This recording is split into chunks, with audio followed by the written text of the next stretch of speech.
राधे राधे दर्शकों। पापा जी, आपकी इस महीने की पेंशन मिली नहीं क्या, या आप लेने नहीं गए?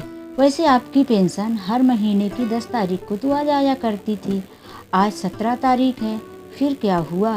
बहू नम्रता अपने ससुर जी से कहती है। कौशल जी कहते हैं, बहू पेंशन तो बैंक में आ गई होगी, मेरी तबीयत कुछ ठीक नहीं थी, इसीलिए मैं लेने नहीं गया। मैंने सोचा बैंक में पड़ी रहेगी तो आड़े दिनों काम आएगी। नम्रता कहती है, पापा जी पैसे की घर में बहुत ज़रूरत है। तभी कौशल का बेटा विशाल ऑफिस के लिए तैयार होता हुआ हॉल में आता है। पापा जी, ऑफिस के सब लोग पिकनिक मनाने जा रहे हैं और मेरे पास पैसे नहीं हैं। मुझे अपनी गाड़ी सर्विसिंग में देना था, तो मैंने सोचा कि गाड़ी अगर सर्विसिंग में दे देते तो हम सब पिकनिक मनाने जाते। कौशल जी ने पिकनिक की बात सुनी तो उन्हें लगा कि हम सब जाएंगे पिकनिक में, इसीलिए वो बोले कि विशाल चलो मैं बैंक से पैसे निकाल कर लाता हूँ, फिर तुम गाड़ी की सर्विसिंग करा लेना। इतना कहकर वो जल्दी से तैयार हो गए और बेटे की कार में चलने के लिए बाहर निकले। तभी विशाल कहता है, पापा जी मैं तो वहीं से ये कार सर्विसिंग में दे दूँगा, फिर आप वापस ऑटो से चले आना। बाहर आकर नम्रता कहती है, ऐसा थोड़ी न होगा, पापा जी ऑटो से क्यों आएंगे, मैं अपनी स्कूटी लेकर चलती हूँ और पापा जी को उसमें लेकर आ जाऊँगी। पीछे पीछे नम्रता भी चल देती है स्कूटी लेकर।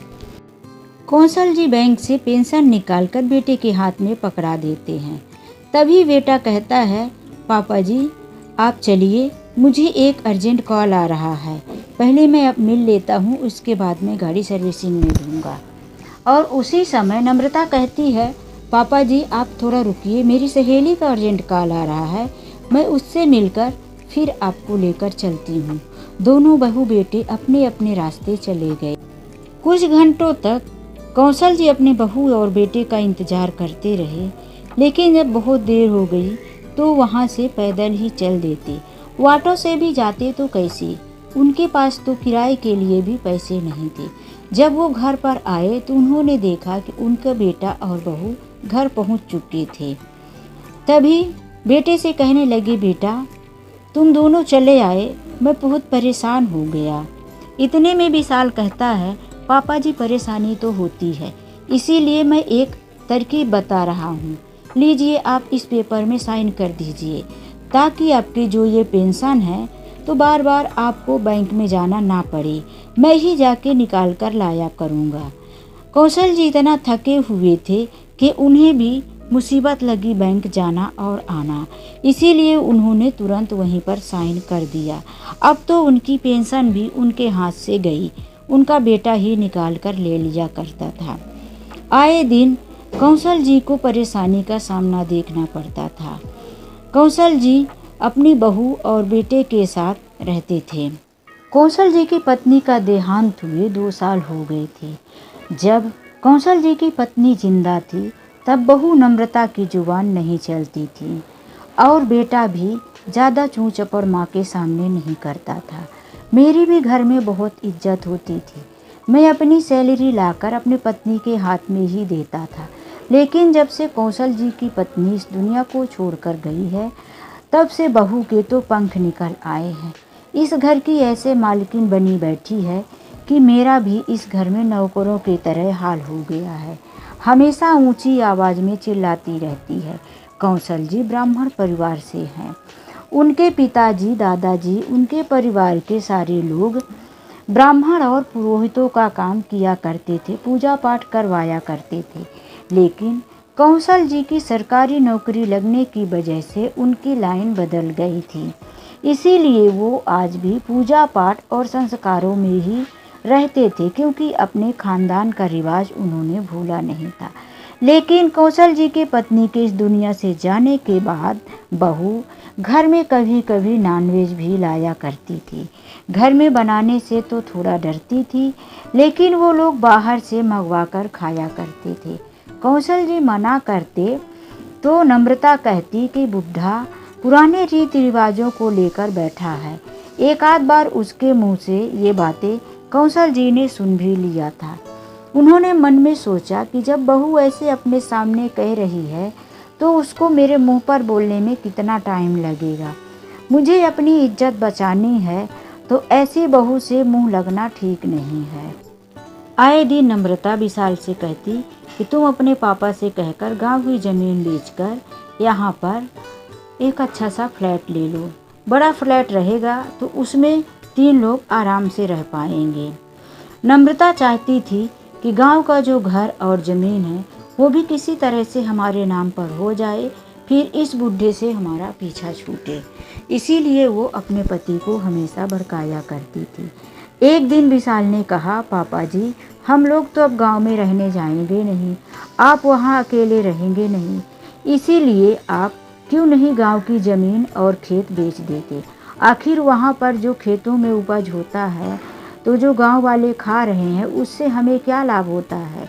हमारे घर में जो लोग रह रहे हैं कहीं ऐसा ना हो कि वही हमारे घर में कब्जा करके बैठ जाएं, और हमें तो कोई पहचानता नहीं है, आपके जाने के बाद वो हमारे हाथ कैसे आएगा। तब पिताजी ने साफ साफ कह दिया कि देखो विशाल, हम अपने जीते जी गांव की ज़मीन नहीं बेचेंगे, वो हमारे पुरखों की एक निशानी है। रही बात हमारे मरने की, तो हमारे मरने के बाद भी उस ज़मीन पर कोई हक नहीं जमाएगा, वो तुम्हारी ही है। तुम चाहे उसे बेच देना, चाहे वहाँ पर रहने देना। इस तरह से कहकर विशाल जी बाहर निकल जाते हैं और कुछ घंटों के बाद जब घर पर आते हैं तो घर का माहौल एकदम बदला सा रहता है। उनके बहू के तेवर बदले हुए रहते हैं। आते ही वो ससुर को कहती है, पापा जी मैंने गर्म पानी रख दिया है, आप नहा लीजिए, टॉवल भी रख दिया है, मैं चाय नाश्ता बनाकर लाती हूँ। इस तरह से उसकी सहज जेट से मीठी आवाज़ को सुनकर उस टाइम पर जो उनका मूड खराब हुआ था वो बिल्कुल सही हो जाता है। और ना जाने अचानक से नम्रता अपने ससुर के ऊपर इतना मेहरबान हो जाती है कि आए दिन अच्छे अच्छे भोजन, टाइम से खाना, टाइम से दवाइयाँ, और सोने से पहले हाल पूछना, पापा जी आपकी तबीयत तो ठीक है ना, आपको कुछ भी परेशानी होगी आप जितनी टाइम पर आवाज़ देंगे हम दोनों उठकर आ जाएंगे। लेकिन जब वो खाना खाने बैठते ससुर, तब एक ही बात का रोना लेकर बैठ जाती, देखिए ना पापा जी, यहाँ पर शहर में सारी चीज़ें कितनी महंगी हो रही हैं, विशाल का भी काम अच्छे से नहीं चल रहा है, पैसे की बड़ी कमी हो रही है। हमारे पास गांव में इतना बड़ा घर होकर भी हम यहाँ शहर में 2 कमरे में पड़े हुए हैं, लेकिन कर भी क्या सकते हैं, हमारे किस्मत में कहाँ लिखा है बड़े घर में रहना। वो जब भी ससुर को खाना देती तो ये सारी बातें उनको सुना सुना के रोज़ परेशान कर देती। आखिर एक दिन कौशल जी ने सोच ही लिया कि अब तो बहू मुझे खाना पीना दे ही रही है, घर में रहने को भी जगह है, मैं जीते जी इन लोगों को दे दूं या मेरे मरने के बाद, लेना तो इन दोनों को ही है। तो उन्होंने अपने गांव की ज़मीन और घर को भी अपने बेटे के नाम कर दिया। ज़मीन और घर बेटे के नाम होते ही उनके बहू के तेवर एकदम से बदल गए। एक दिन कौशल जी बाथरूम में नहा रहे थे, काम वाली 1 घंटे पहले ही पोछा मारकर चली गई थी। तभी कौशल जी नहाकर बाथरूम से बाहर आए। तब उसने कहा, अरे आपको दिखाई नहीं देता, आपने पूरा फर्श गीला कर दिया है, अभी अभी पोछा मारकर गई थी और यहाँ तक कि आपने पूरा पानी पानी कर दिया। देखिए पापा जी मेरे पास इतना टाइम नहीं है, अब ये पानी आप ही साफ कीजिए। लेकिन कौशल जी को कहीं कुछ खास पानी दिखाई नहीं दिया। उन्होंने सोचा पोछा मारने वाली तो 1 घंटे पहले मार कर गई, फर्श अच्छी तरह से सूख गया है, फिर भला मैं पैर रखूँगा तो कैसे गंदा हो जाएगा, जबकि मैं नहा के निकल रहा हूँ। एक दिन कौशल जी ने कहा, बहू दवाइयाँ खानी है, 1 गिलास पानी लाकर देना। इतने में नम्रता के तेवर देखने ही बने, चिल्लाकर बोलने लगी, मेरे घर में और 2-4 नौकर नहीं है पापा जी जो मेरी सेवा करते हैं और मैं आपकी सेवा में हमेशा लगी रहूं। पानी उठ के ले लो, आपको ऐसा क्या है कि आप 1 गिलास पानी भी नहीं ले सकते, आप तो दिन प्रतिदिन रईस बनते चले जा रहे हैं। देखते ही देखते नम्रता ससुर जी का हर बात पर अपमान करने लगी। यहाँ तक कि एक दिन ससुर जी जब डाइनिंग टेबल पर बैठकर खाना खा रहे थे, तभी उसने कहा कि ये डाइनिंग टेबल हमें 2 बार साफ करनी पड़ती है। आपके खाने का टाइम अलग है और विशाल के खाने का टाइम अलग है। इसीलिए क्या आप गांव में ही डाइनिंग टेबल पर बैठ के खाया करते थे? ज़मीन पे बैठ के खाते थे ना, तो उसी तरह से आप खाया करिए। कौशल जी ने सोचा, कोई बात नहीं, खाना ही तो खाना है, मैं ज़मीन पर ही बैठ के खा लूँगा। ठीक है बहू, तुम मुझे ज़मीन पर ही दे देना।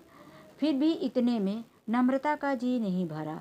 उसने एक दिन अपने ससुर जी से कहा, पापा जी आप दिन भर बैठे ही तो रहते हैं, इस उम्र में बैठे बैठे हाथ पैर अकड़ जाएंगे। हमारे जो पेड़ पौधे हैं, आंगन में कितनी घास उग गई है, कम से कम आप उन्हें पानी तो दे दिया करें। इतना सुनकर कौशल जी ने कहा, कोई बात नहीं, घर का काम है, बहू ठीक ही कह रही है। वो उस दिन से अपने ही उद्यान में काम करने लगते हैं, पेड़ पौधों को पानी देते हैं। उनको उस टाइम पर बुखार भी हमेशा रहने लगती थी, लेकिन वो दवाइयाँ खाकर अपने ही घर के गार्डन में काम करने लगते हैं। 15 दिन महीनों के बाद इतने अच्छे से पौधों में फूल और अच्छा विकास होने लगता है। नम्रता सोचती है, बुढ़ा काम तो खेती बाड़ी का अच्छे से कर लेता है। फिर उसके आस पड़ोस में भी उसके गार्डन की तारीफ होने लगती है। अरे तुमने कौन सा माली ला के रखा है नम्रता, तुम्हारे पौधों का तो दिन प्रतिदिन अच्छे से विकास होता जा रहा है। तुम्हारा पूरा उद्यान भर गया है हरियाली से। नम्रता ने कहा, अरे मैंने कोई नौकर या माली नहीं रखा है, ये काम मेरे ससुर जी करते हैं। मेरे ससुर जी गांव से हैं, इसीलिए उन्हें पौधों की और खेतों की देखभाल करना बहुत अच्छे से आता है। तभी सहेली ने कहा कि देखो, तुम अपने ससुर जी को कह दो कि मेरे भी पार्क का काम कर दे। मेरा भी पौधों बिल्कुल मुरझाए हुए हैं। देखो, मैं इसके तुम्हें 10,000 रुपये दूंगी। नम्रता ने कहा, अच्छा, खेतीबाड़ी का काम करने में, पौधों में पानी देने में कम मेहनत लगती है क्या? तुम 10,000 रुपये दोगी? तुम मुझे 15,000 रुपये देने को बोलो तो मैं अपने ससुर को भेज दूंगी। वो बिल्कुल अपने घर के जैसा ही काम करेंगे। उसकी पड़ोसन ने सुनकर कहा, ठीक है, तुम 15,000 रुपये ले लो, लेकिन तुम्हारे जैसे ही मेरे पौधे भी हरे भरे और फूल देने चाहिए। नम्रता वहाँ से पैसा ऐंठ कर आई और अपने ससुर जी से कहा कि पापा जी, बगल वाली मेरी एक पड़ोसन है, उसके भी आप पौधों की अच्छे से देखभाल कर दीजिए। वो हमारा ये पौधों का जो देख रेख देख कर उसे बहुत पसंद आया है। कौशल जी ने सोचा, पड़ोस की बात है, चलो घर का कर रहा हूँ तो उनका ही कर देता हूँ। इसी तरह से मोहल्ले में नाम फैल गया उसके गार्डन का। फिर एक दिन एक और औरत ने आकर इसी तरह से कहा। ऐसे ही 4 औरतों से नम्रता ने पैसे ऐंठ लिए और अब तो अपने ससुर को बारी बारी 4 घरों में काम करने के लिए भेजने लगी। कौशल जी की एक दिन बहुत तबीयत खराब हो गई और वो बिस्तर से उठ नहीं पाए। तभी उसने कहा कि अभी तक आप गए नहीं, 4 घरों में आपको काम करना है। कौशल जी ने कहा, ऐसा भी क्या है बहू, मैंने जिसका तुमने कहा कर दिया। आज मेरी तबीयत ठीक नहीं है, मैं कई दिनों से गोलियां दवाइयां ले लेकर काम करने जाता था, लेकिन आज मुझसे उठा ही नहीं जा रहा। खड़ा होता हूँ तो ऐसा लग रहा है कि चक्कर खा के गिर जाऊंगा। नम्रता गुस्से में बड़बड़ाती हुई बोली, बुढ़ा मर भी नहीं जाएगा। 4 घरों से मैंने पैसे ले लिए हैं, अब इसकी वजह से मुझे पैसे वापस करने पड़ेंगे। कौशल जी के कानों में जैसे ही आवाज़ गई, वो गुस्से से बोल दिए कि तुमने पैसा लेकर मुझे मजदूरी करने भेजा, तुम इन 4 घरों से पैसा लेकर बैठी हो, इस उम्र में तुम मुझे 4-4 घर में मजदूरी करने भेजोगी नम्रता? तभी नम्रता को गुस्सा आ गया और वो गरम चिमटा लेकर आई और कहने लगी, बुढ़ा मुझसे जवान लड़ाता है, पैसे तो मैं वापस कर दूंगी पर तुझे जिंदा नहीं छोड़ूंगी। इस तरह से उसने चिमटे से मारना शुरू कर दिया और फिर मारकर अपने काम में अंदर चली गई। अब तो कौशल जी का बहुत बुरा हाल हो गया था। उनका जो आत्मविश्वास था वो पूरा ख़त्म हो गया। उन्हें इस घर में इस बहू बेटे के साथ एक पल रहना पसंद नहीं। उन्होंने एक छोटे से बैग में अपने एक जोड़ी कपड़े और थोड़े से अपनी ज़रूरत के सामान जो उनके पास था उन्होंने उठाया और एक मंदिर की तरफ चल दिए। उनकी तबीयत काफ़ी ख़राब होने लगी थी। मंदिर की सीढ़ियों में बैठे बैठे ही उन्हें चक्कर आ जाता है। वहाँ पर कुछ टाइम के लिए हड़कंप मच जाता है। चारों तरफ शोर मच जाता है। कोई मंदिर की सीढ़ियों से गिर गया, कोई मंदिर की सीढ़ियों से गिर गया। पब्लिक इकट्ठा होने लगती है। उसी पब्लिक के भीड़ में एक डॉक्टर भी था। वो डॉक्टर देखता है कि सीढ़ियों से गिरने की वजह से इन अंकल को चोट भी आई है। वो तुरंत अपने हॉस्पिटल में फ़ोन करता है और वहाँ से एम्बुलेंस मंगवाकर उन्हें अपने हॉस्पिटल ले जाता है। जब कौशल जी को होश आता है तो वो हॉस्पिटल के बेड में होते हैं। होश आते ही वो नर्स से पूछते हैं कि मैं यहाँ कैसे आया। तभी नर्स कहती है कि हमारे क्लिनिक के डॉक्टर सागर आपको यहाँ लेकर आए हैं। वो कहता है कि मुझे डॉक्टर सागर से मिलना है। कौशल जी डॉक्टर सागर के पास जाते हैं और हाथ जोड़कर कहने लगते हैं कि बेटा, तुमने मेरी दवाइयाँ कर दिया, अब मैं ठीक हो लग रहा हूँ। अब मैं यहाँ से जाऊँगा, लेकिन मेरे पास तुम्हें देने के लिए पैसे नहीं हैं। तभी डॉक्टर सागर पूछते हैं कि आपसे पैसे किसने मांगा। वो तुरंत अपनी बेल बजाते हैं और वहाँ पर उनकी ड्यूटी पीरियड वाली नर्स आ जाती है। उस पर गुस्सा करते हुए कहते हैं, तुमने अंकल से पैसे मांगा। उसने नामे सिर हिलाया। तभी कौशल जी डॉक्टर को शांत करते हुए कहते हैं कि बेटा, तुम्हारे हॉस्पिटल में किसी ने मुझसे पैसे नहीं मांगा, लेकिन जब तुमने मेरी दवाइयाँ की हैं तो पैसे तो मुझे देना चाहिए ना। मैं किसी तरह से कहीं से काम करके तुम्हारे पैसे आऊँगा तो दे दूँगा। आज मुझे छुट्टी दे दो बेटा। लेकिन डॉक्टर सागर कहते हैं कि अंकल जी, आप जाएंगे कहाँ। तभी वो कहते हैं कि मैं कहीं भी जाऊंगा बेटा, ये पूरा आसमान ही मेरी दुनिया है। इस खुले आसमान के नीचे भी कहीं भी मैं रह लूँगा। डॉक्टर सागर कहते हैं, कौशल अंकल जी, आप ऐसा क्यों बोल रहे हैं? आपका बेटा विशाल कहाँ है? कौशल जी अपना नाम सुनकर पूछते हैं, बेटा, तुम्हें मेरा नाम कैसे पता? मैंने तो अभी अपना नाम हॉस्पिटल में किसी को नहीं बताया, यहाँ तक कि तुम मेरे बेटे विशाल को भी जानते हो। तभी डॉक्टर सागर कहते हैं कि आप मुझे भूल गए होंगे। याद कीजिए, जब आप गांव में थे तभी मैं छोटा था। मैं 9वीं क्लास तक पढ़ा था, लेकिन मेरे पिताजी मुझे ज़बरदस्ती खेतों में काम करने के लिए भेजा करते थे। उन्होंने कहा कि हमारे ख़ानदान में इससे ज़्यादा कोई भी नहीं पढ़ता। मैं नीची समाज का लड़का था और मेरे ख़ानदान में सब मजदूरी करते थे, इसीलिए मुझे भी मजदूरी करने के लिए बाध्य किया जाता था। मेरे पिताजी के पास पैसे नहीं थे। फिर आपने कहा कि इस लड़के को मैं पढ़ाऊँगा। ऐसा ज़रूरी थोड़ी ना है कि मज़दूर का लड़का मज़दूर ही बनेगा। फिर आपने मेरी आगे की पढ़ाई के लिए जो पैसे लगाए थे, उसी की वजह से पढ़ लिख कर आज मैं डॉक्टर बना हूँ, नहीं तो मैं आज गांव में मजदूरी कर रहा होता। इतना सुनकर उन्होंने अपने दिमाग में जोर दिया। तभी जाकर कौशल जी को कुछ याद आया। फिर डॉक्टर सागर ने कहा कि जब आप खुले आसमान में रहेंगे, आपका बेटा कहाँ है? इतना सुनते ही कौशल जी के आंखों में आंसू आ गए। कोई तो अपना गांव का मिला जिससे वो अपना दर्द बांट सकते थे। उन्होंने पहले खूब रोया और फिर बाद में अपनी कहानी बताई डॉक्टर सागर को। डॉक्टर सागर ने कहा कि आपके बेटे ने बहुत बुरा किया है अंकल जी आपके साथ। मैं अभी जिंदा हूँ, आपका बेटा हूँ। भगवान ने हम दोनों को किसी न किसी लक्ष्य से ही मिलाया है।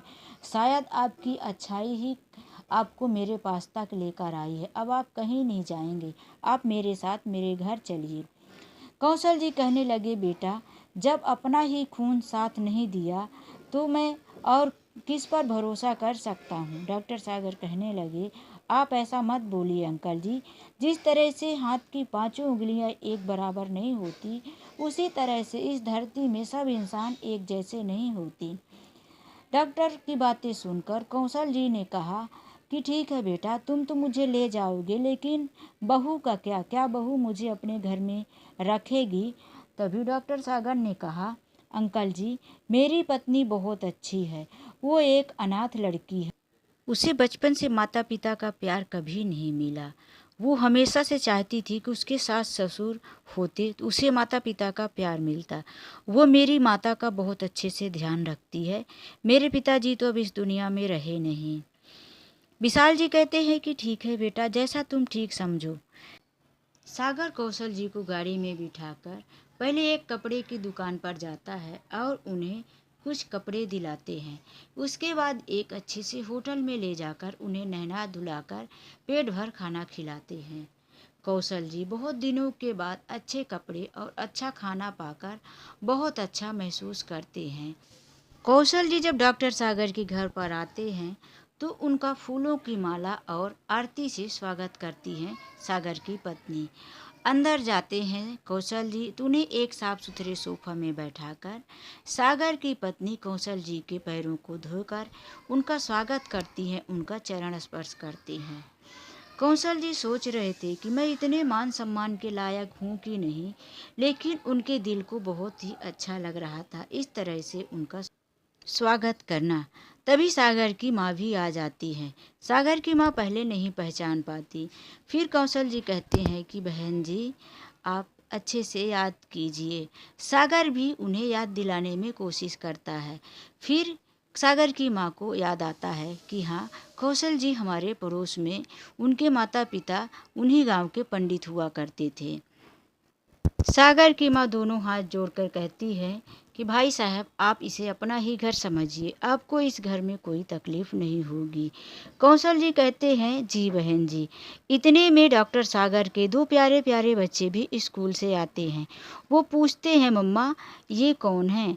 तभी उनकी बहू कहती है कि बेटा, ये तुम्हारे दादाजी हैं, आज ही आए हैं, अब ये हमारे साथ ही रहेंगी। इतना सुनकर दोनों बच्चे कौशल जी के पास जाकर उनकी कमर से लिपट जाते हैं, दादाजी दादाजी करने लगते हैं।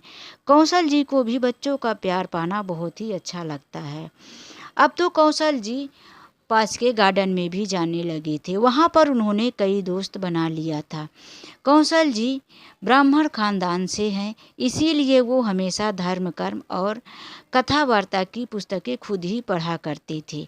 उन्होंने अपने दोस्तों को बताया कि मेरे खानदान के सभी लोग पूजा पाठ और धर्म कर्म का काम ही करवाया करते थे। मुझे सरकारी नौकरी मिलने की वजह से मेरी लाइन जो है बदल गई है। तभी उनके दोस्तों ने कहा, तो अभी क्या बिगड़ा है, अब तो सरकारी नौकरी भी नहीं कर रहे हो, तो अब आप अपने पूर्वजों के काम में क्यों नहीं लौट आते? कौशल जी ने कहा कि देखो, बहुत दिन हो गया, मुझसे पता नहीं ठीक से होगा कि नहीं। एक दिन उनके दोस्त ने अपने घर में कथा वार्ता रखा और कौशल जी को वहाँ बुलाया। कौशल जी उनके घर में कथा पूजा करवाते हैं। वहाँ पर आए हुए सभी लोगों को उनका पूजा करवाना बहुत अच्छा लगता है। अब तो उस जगह से उनकी पहचान बनना शुरू हो जाती है। कौशल जी के जितने भी आसपास के लोग थे सब उनको ही बुलाने लगते हैं। यहाँ तक कि अब दूसरे गांव में भी कौशल जी पूजा कथा करवाने जाते हैं। एक दिन सभी दोस्त मिलकर कहते हैं कि एक बहुत बड़ा हवन यज्ञ और भागवत करवानी चाहिए, जो कि 8 दिन का रहेगा। कौशल जी कहते हैं मुझे अभी इस चीज़ों का अनुभव नहीं है, मैंने कभी किया नहीं। तो सभी दोस्त कहते हैं कि आप बिल्कुल जो भी करेंगे सब अच्छा ही होगा। कौशल जी कहते हैं ठीक है, ये काम मैं अपने घर से ही शुरू करूँगा। सागर से उन्होंने कहा कि मुझे घर में हवन और भागवत का काम रखना है बेटा, ये काम 8 दिन तक चलेगा, क्या तुम्हारी अनुमति है? सागर कहते हैं कि अंकल जी, आप पहले लिस्ट बनाकर दे दीजिए और बाकी का काम जो है सब संभाल लेंगे हम। इस तरह से 8 दिनों तक हवन पूजा भागवत चलता है। दूर दूर के शहरों से लोग मिलने और वहाँ पर पूजा पाठ में आते हैं, बहुत सारा चढ़ावा मिलता है। अब तो कैलाश जी का नाम एक अच्छे पंडित जी के रूप में फैल जाता है। कैलाश नाथ जी दूर दूर तक पूजा पाठ करवाने जाते हैं, उनके पास बहुत सारा पैसा भी इकट्ठा हो जाता है। एक दिन वो सागर से कहते हैं कि बेटा, मेरा एक सपना था कि मैं एक अनाथ बच्चों के लिए स्कूल खोलूं और एक एनजीओ बनवाऊं। सागर कहते हैं कि अंकल जी, आपका ये बहुत ही अच्छा विचार है, आप ज़रूर कीजिए। आज तक आपने कुछ गलत नहीं किया, आगे भी आप अच्छा ही करेंगे। इस तरह से कौशल जी का सपना पूरा होता है। उनका एनजीओ और अनाथ बच्चों के लिए स्कूल बनकर तैयार हो जाता है। कौशल जी का दूर दूर तक नाम होने लगता है। उन्हें धर्म, कर्म, यज्ञ जैसे कामों के लिए दूर दूर से शहरों में, गांव में बुलाया जाता है, क्योंकि कौशल जी लोगों को हमेशा सकारात्मक बातें ही सिखाया करते थे।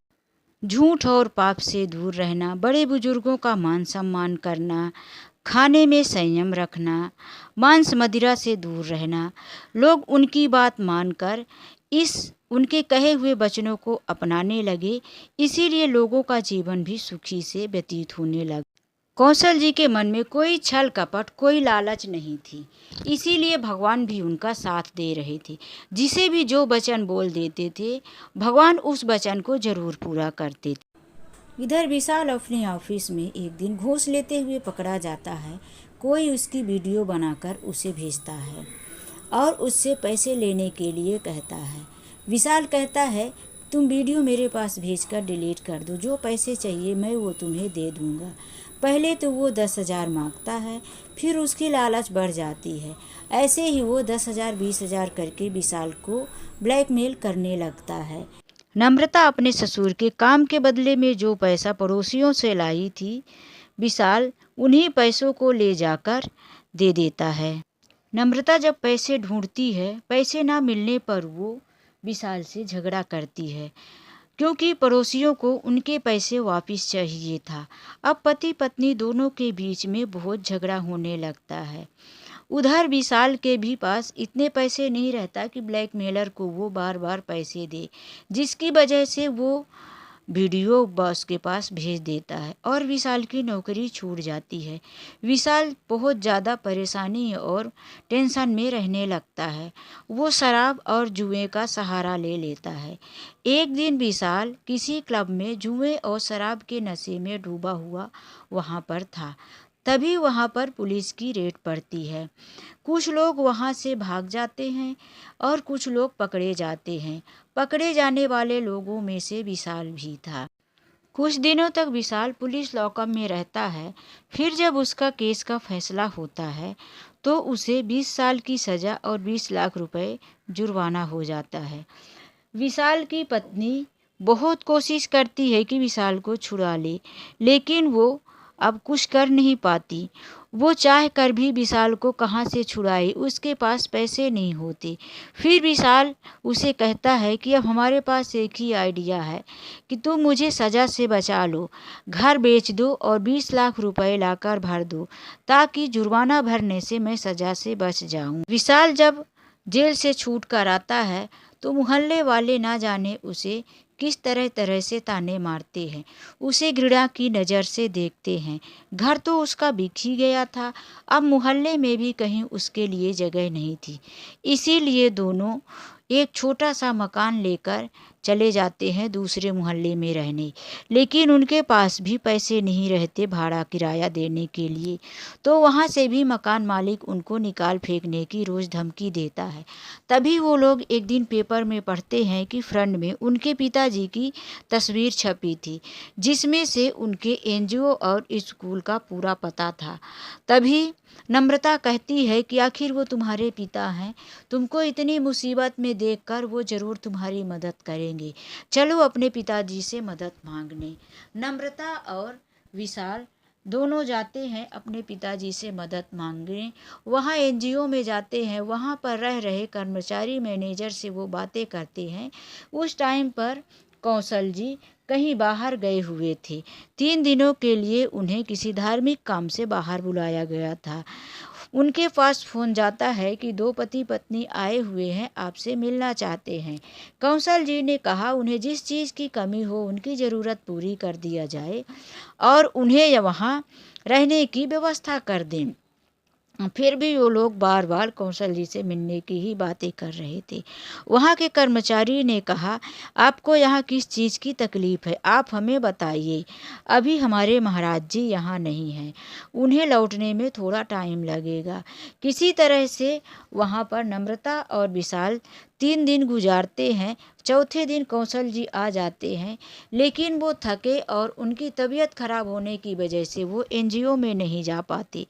2-3 दिन घर में आराम करने के बाद जब वो एनजीओ में जाते हैं तो पहले तो लोगों की बहुत भीड़ लग जाती है उनसे मिलने, उनके चरण छूने के लिए। लेकिन जब मौका मिलते ही विशाल और नम्रता उनके पास हाथ जोड़कर जाते हैं और कहते हैं कि मैं बहुत मुसीबत में हूँ। तभी कौशल जी कहते हैं कि आप दोनों को क्या मुसीबत है, आप दोनों यहाँ पर रहिए, खाना खाइए और देखिए, मैं तो एक सादा सीधा इंसान हूँ, मैं आपकी मुसीबत को क्या दूर कर सकता हूँ। आपकी जो भी मुसीबत हो आप यहाँ के कर्मचारी को बता दीजिए। कौशल जी इस तरह से बातें करते हैं। तभी विशाल हाथ जोड़कर कहता है पिताजी, और उनके पैरों में गिर जाता है। इस तरह से आप परायों जैसे बातें क्यों कर रहे हो? क्या आप मुझे पहचान नहीं रहे हो कि मैं आपका इकलौता बेटा हूँ और आप मुझे इस तरह से बातें कर रहे हो? और सारी बातें अपने पिताजी को बताता है। कौशल जी कहते हैं देखिए, मैं तो हर इंसान को यही सिखाता हूँ कि जब आप बबूल बोएंगे तो उसमें से आपको आम का फल कैसे मिलेगा। हम जो कर्म करते हैं उसका फल हमें अवश्य मिलता है। मैं आपकी क्या सेवा कर सकता हूँ? मेरे इस एनजीओ में आप रहकर खाना खाइए। हाँ, मेरे पास तो डाइनिंग टेबल नहीं है। मेरे और दोस्त बच्चे जिस तरह से ज़मीन पर बैठ के खा रहे हैं, यदि आपके शान में कोई कमी ना आए तो आप भी यहाँ पर बैठकर खा सकते हैं और यहाँ से बाहर जाकर पैसे कमाकर अपना घर वापस से बसा सकते हैं। आपके पास बच्चों को पढ़ाने के लिए पैसे नहीं है तो यहाँ हमारे स्कूल में आप डालकर बच्चों को फ्री में शिक्षा भी दिला सकते हैं। इतना कहकर कौशल जी किचन की तरफ चले जाते हैं कि देखें वहाँ पर किसी चीज़ की कमी तो नहीं है। इस तरह से विशाल अपने पिताजी को आत्मविश्वास के साथ, मान सम्मान के साथ उस एनजीओ में घूमता हुआ देखकर उसे बहुत शर्मिंदगी फील होती है। वह सोचता है कि आज मैं अपने विचार और अपने पत्नी की लालच की वजह से कितना गिर गया हूँ। एनजीओ के कुछ लोगों के मुंह से उसने सुना कि महाराज जी के बेटा और बहू उन्हें भगवान की तरह पूजते हैं। जब तक कौशल जी घर में खाना ना खा ले तो इनके बेटा और बहू मुंह में निवाला तक नहीं डालते। इनके घर में बहुत मान सम्मान है। ये सारी बातें सुनकर विशाल शर्म से गिरा जा रहा था। उसे लग रहा था कि जन्म तो हमें दिया है मेरे पिताजी ने, लेकिन उनका मान सम्मान कोई और बेटा, उन्हें समझ कोई और पाया। तो दोस्तों, ये कहानी आप लोगों को कैसी लगी? आप लोग अपने अनमोल विचार कमेंट बॉक्स में ज़रूर लिखिए। आज के लिए बस इतना ही। मिलते हैं नेक्स्ट वीडियो में। राधे।